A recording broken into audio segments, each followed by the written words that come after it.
17 years ago this month, I walked out of chemotherapy for the last time.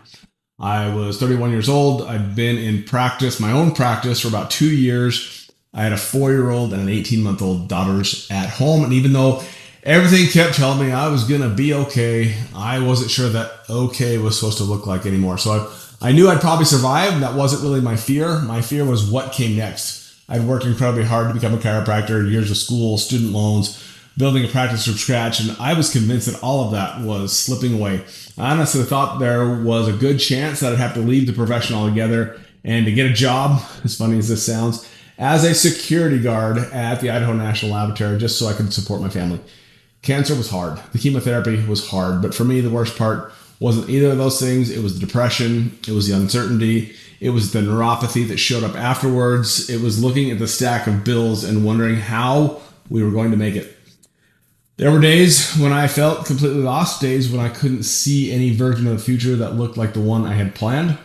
But now, 17 years later, I can see the things that I couldn't see back then. I can see the miracles. I can see the blessings. I can see the moments when my Creator carried me, even when I didn't realize it. I went on to have 2 more kids.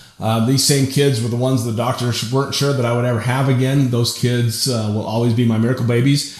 My career did take a massive hit, but it recovered. The neuropathy that I thought might have to live with forever is gone. The symptoms are gone. Physically, I'm stronger today than I've ever been. Life didn't go according to plan. It went according to a different plan, and looking back, I'm grateful for that. I know that my story has a happy ending. I also know that for not everyone gets that ending. I've lost friends to cancer. I've watched families walk roads that are way harder than mine. And I never want to pretend that every story wraps up neatly with a bow on top like mine did. But if you're in the middle of it right now, if you're scared, if you're exhausted, if you're wondering whether life will ever feel normal again, here's what I would tell you.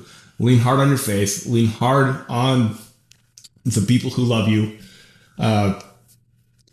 Let them help and find small ways to serve other people even when you are hurting. Those small acts matter more than you realize. And then when you get to the other side of the battle, rebuild, move your body, feed it well, get stronger one day at a time because brighter days do come. I know they do because I've lived them.